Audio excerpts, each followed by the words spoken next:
Hey, I'm Wes, the Explosion, and in case you haven't heard, they announced a new Mega Man game, Mega Man Dual Override, though you could probably call it Mega Man 12 if that's too many syllables. This of course comes with the question, are we back?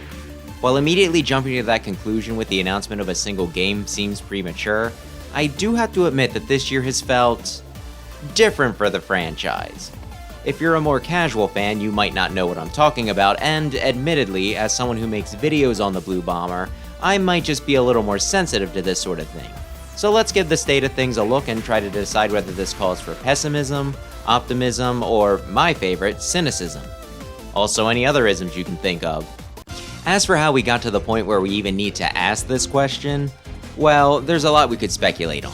Oversaturation, Keiji Inafune leaving Capcom, diminishing returns, probably a combination of several things, but I think what really marked the death, or at least hibernation, of the franchise was the cancellation of several games. Mega Man Universe, Rockman Online, and of course Legends 3. And those are just the ones that we knew about at the time. It's come out that there were others that were started, then ended behind the scenes. As if that wasn't enough, we did get one new title, Rockman's Over, which was an insult. Not gonna get too into it other than to say that it was a cash grab mobile game, but while at any other time this might have been seen as benign, when you were promising us the moon, kind of literally in Legends' case, and then give us this instead, well, the backlash was enough that I don't think it released anywhere outside of Japan. I know America at least didn't get it. And then nothing. Until it was something. The Legacy Collection, containing all the NES titles, dropped in 2015, did well enough to justify a follow-up, and then more follow-ups with the other series, and in 2018 we got Mega Man 11, which went on to become the best-selling game in the franchise. Things were looking up, though as you can probably imagine, things then tapered off again. I mean, we did continue to get Legacy Collections, and those are great. Even though I have other ways to play all of these, I still bought them all on Switch. I can play them at home or on the go. Fabulous! But that's still not a new game. Though that's not entirely true, Capcom Taiwan launched Rockman X-Dive in 2020, a free-to-play gacha mobile game that eventually got a PC version. And whether this is good or bad kinda depends on who you ask. It's kinda hard to call it a real Mega Man game, the mechanics are very basic, the menu's confusing, and I personally think that the monetization on these types of games are scummy. But there's also a ton of nice art, including some good character design, it has some good remixes, there's so many references and deep cuts included that you can't convince me that the people who made it weren't hardcore Mega Man fans, plus, there's just so much content. I've only played the offline version, which has the bulk of the stuff included, and I have to admit, I do have a lot of fun, unlocking everything and clapping my hands like a buffoon when I see something I recognize. Plus, this sort of thing is popular, so it can bring in new players and revitalize enthusiasm, as well as prove that Mega Man can raise profits. That said, I will admit to not understanding exactly how profitable it is. Normal game sales, I can read. It's a number and you have to consider who's putting it out, the size of the project, and maybe a few other factors like system or whether it's a re-release. Mobile games though, I don't know. Does each currency purchase count as a sale if it's free to play? How do we combine online and offline? Did it do well by expectations, or do we compare it to Uma Musume? I've been led to believe that X-Dive did really well though, so if we go by that, I'd say it's a win, since that helps convince Capcom that Mega Man can make money, and who's gonna argue with some fat stacks of cash? Well, more numbers in the bank account, since this was digital. And to reference a similar project, with as much money as Fire Emblem Heroes rakes in, it wouldn't surprise me if the series isn't getting as many games as it does, just so that they'll have new characters to add to the mobile title. So even if you, personally, hate gacha games and refuse to touch one yourself, I'd still say it can be a boon. Though I think the thing that might wind up being the turning point is the Battle Network Legacy Collection. Sure, we've been getting one of those at a somewhat steady pace, but Battle Networks felt special. They promoted the hell out of this. So many people I followed got slapped in the face with sponsored videos or streams, several of whom I would have expected to fiddle with it even if they weren't getting paid, and they even popped the anime up free on YouTube in preparation for the launch. Didn't see no Ruby Spheres for Classic, though I guess X did get Day of Sigma in his collection. I was even more floored with the Legacy Collection itself though. The previous ones had all been fine, but pretty minimal. The games, some galleries, and some sort of difficulty option. Nothing too mind-blowing. Battle Network got all that. Ways to access event-exclusive content, which, I mean, if they were already programmed into the game, it doesn't sound too complicated, as well as Japanese-exclusive dungeons removed from international releases. Maybe they already needed to negotiate with Konami for the Boktai stuff in 4, which should have also cleared the Immortal area for 6 as well, but they still would have had to translate and localize the zone and dialogue, and that's actual work. That's not just them porting it over. Things like trading and battling also went from a link cable to online. On top of that, for some bizarre reason, they had Mega Man EXE narrate the main menu for you, bringing back his voice actor. I don't think anyone was asking for that, it was just kind of a nice treat that none of us knew we wanted. Maybe my standards have just been lowered, but that was not something I was expecting, and I was thrilled to see them put in the extra effort. And all this paid off, them selling over 1 million copies in the first 2 weeks.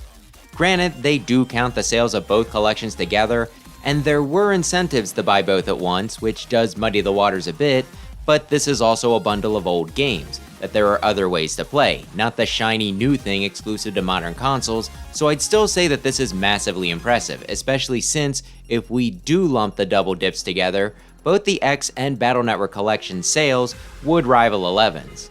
And while we've gotten a few questions about Mega Man and a few lip service answers back at the Capcom shareholder meetings, the one after Battle Network's Legacy Collection's impressive initial sales referenced it by name, giving a bit more weight to the query. Which now brings us to this year, with the announcement of the Mega Man Star Force Legacy Collection. And this one might be the craziest yet. While we could all figure that the dual screens were going to require some extra work, Capcom's putting in a few different layouts so that we can choose what works for us. Each collection has at least one difficulty option to ease newer players in, but this one's giving tons of ways to customize how the game handles things, like random encounters. They're posting up the anime for this too, and the menus will have both Geo and Omega Sys showing up. Online's back, but it seems even more robust than it was on the DS, and the OSTs are getting remixed. I imagine I'm probably forgetting something, and who's to say everything's been revealed yet. There have been a few hiccups, but they're pouring a lot more into this than I was expecting for any Legacy collection, let alone Star Force. I'm not saying it's bad, I'm just saying it's niche. At the same time this was announced, we also got a trailer for a wave of DLC coming to Sonic Racing Crossworlds, which included Mega Man and Proto Man, the Rush Roadster, and Wily's Castle as a stage. And I'm not sure how predictable I'd say this was. Well, other than it getting leaked a few days before. But looking at the rest of the DLC roster, you have 3 Nickelodeon shows, the most popular game of all time, and that one maze arcade game that my mom liked to play. Though, also thinking about it, Sonic, Mega Man, and Pac-Man are all retro series, sometimes platformers, and they also formed a quartet with Mario at one point to promote Smash Bros. Mega Man and Sonic have even more in common though, being blue, primarily platformers, battling evil scientists, and they both gotta go fast. 'Cause, you know, short games are good for speedruns. So you could make the argument that Mega Man was the perfect fit, though while I might have been hoping for it, this would not have been my first guess for that last bit of DLC to be announced. Looking into it, it seems Sega thought about what IPs would fit or bring something unique to the table, and they reached out to different companies based on that. I could see you making the argument for Mega Man either way, though that is some pretty vague criteria, but obviously, Capcom was one of the companies approached and they said yes, hence why we're here. Maybe someone at Sega just really liked the Worlds Collide crossovers. Either way, since I cover Mega Man and Mega Man's a retro series, it felt pretty wild having 2 trailers to talk about and break down in the same day. I never have videos that need a quick turnaround. Well, I guess there have been a few. I did a first impressions video for X-Dive Offline, and I think something for the BN collection when that was announced.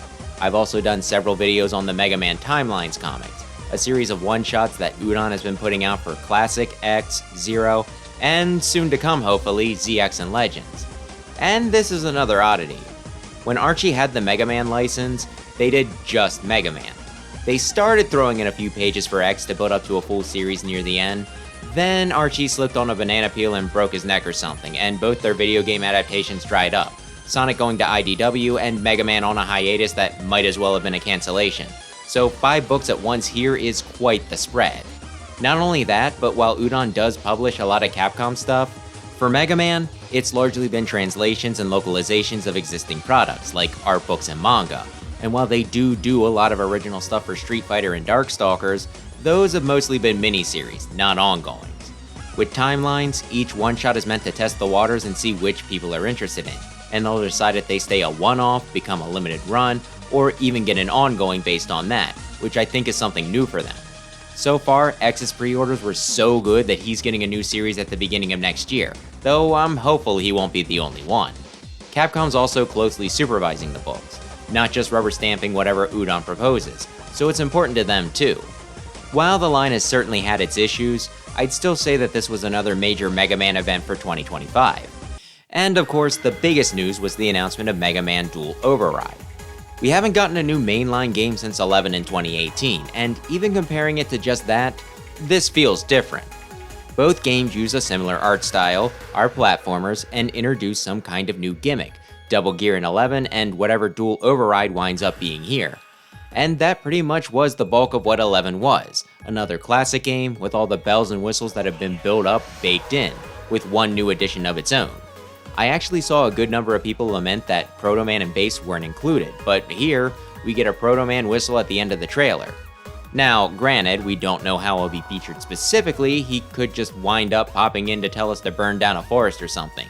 But given that no Proto Man was a big complaint with the last one, and one of the first things here hinted at is Proto Man, that's a good sign, almost like they're paying attention. Then compare how the two games were announced. 11 was part of a Mega Man anniversary stream, which is a good way to reveal something like that, but at the same time, you pretty much are advertising directly to your target audience. It'd be like going door to door selling shovels in a town about to experience their first snowstorm in 20 years. You're not gonna get too many people turning you down, and honestly, they probably would've come to you. Showing off Dual Override during the Game Awards, though, is gonna draw a lot more eyes. Some that might buy into it due to the hype, or just because they're kind of curious who that kid from Smash Bros. Really is. Not to mention, ad space at the Game Awards is pretty pricey, a quick search telling me it's 6 to 7 digits. I don't know, maybe that's chump change to a juggernaut like Capcom, but it sure sounds like a lot to a peasant like me. The promo doesn't stop there though, Capcom's bringing back the Boss Design Contest. While this one's a lot more limited than the previous ones, just one with a template, at the same time we didn't get this for 9, 10, or 11, and I think the last time we did it was for Legends 3, which still has some negative feelings attached. So for them to do this is not just unexpected, but bold as well, yet it shows just how much they're pushing this. A lot of people are gonna want in. Some probably won't even be Mega Man fans, they'll just want to see something they made make it into a video game. It'll keep people talking during the submission period, and then voting process, and they can start dripping out more details after that, holding our attention until 2027. This is a big deal. On top of that, 11 is currently on sale and also got a patch, adding in support for Latin Spanish and Brazilian Portuguese, both of which can help attract people to the series and expand the fanbase, especially the language thing. And that's on top of all the other crap I already said. It doesn't feel like they're just making the game, it seems like they're really pushing it, and the entire franchise, trying to make it huge again. So, is Mega Man back?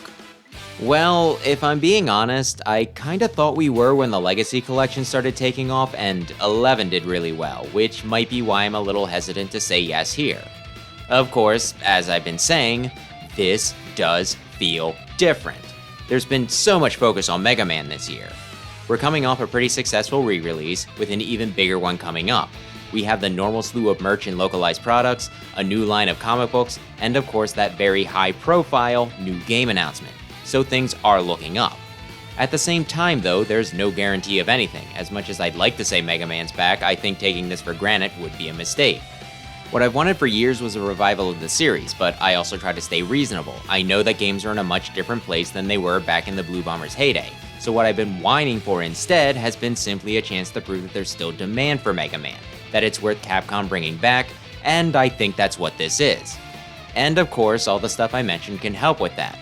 Multiple reprints of the comics and sales of the Star Force compilation with a lively competitive scene will certainly make us look good, though those will have very specific audiences, so the big thing is gonna be Dual Override. I've seen a few complain that the new game is classic again, rather than X or Legends or literally anything else, and I do get it. I'd argue that it started with classic, so it needs to restart with classic, but again, the last game was 11, and that was years ago, but again, this feels different. And I do understand the frustration. Even if Mega Man joins the ranks of Street Fighter, Monster Hunter, and Resident Evil and starts getting regular releases again, we're probably never going back to the multiple games a year schedule, and there's 7 Mega Man series, only one of which was closed out for good, so that could be a long time waiting for your turn to come around. At the same time though, I think this is the best opportunity we might get. Mega Man covers 3 separate genres: platformer, adventure, and deck building, grid-based, real-time RPG. Yeah, let's go with that. In addition to some others that the spin-offs dip their toes into. So while I get fans of the other types being a little underwhelmed and disappointed by Dual Override, at the same time, Mega Man is Mega Man, but Mega Man is also Mega Man. If anyone was just listening rather than watching, I probably sounded like an idiot right there. At the risk of sounding alarmist, I think to have a shot at anything else down the line, we need Dual Override to succeed. Am I saying that someone who's only here for Battle Network, Legends, or Command Mission just needs to suck it up and buy the new game? Yes. No. Maybe. I mean, games are expensive. Okay. I'd say that if there was a time to dip out of your comfort zone, this might be it. And if you don't want to do that, which, understandable, then maybe consider recommending it to someone who might be interested, still submitting something to the Robot Master Design Contest, or giving a few episodes of the Star Force anime a watch. Anything that shows a bit of interest that could maybe help move the needle.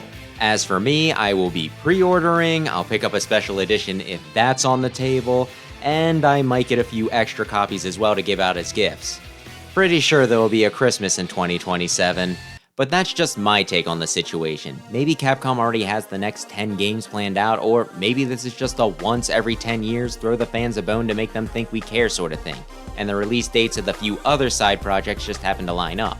Though I'm still holding out an uncharacteristic amount of hope that this could be a new beginning for the franchise, if we play our cards right. With that, we can start wrapping up, so let me ask you, are you excited for Dual Override, or were you hoping for something else? Do you think it could wind up reviving or damning us, or will it just be unimportant? And did you mess around with any of the other Mega Man happenings that I mentioned? And were there any big ones I missed? I know there were more, I just tried picking out the ones that felt the most significant, though something could have flown under my radar. Thanks as always for watching, and maybe consider subscribing if you're into retro games, especially Mega Man. Though he's not retro anymore, first game in 7 years! He could wind up being potentially back, woohoo!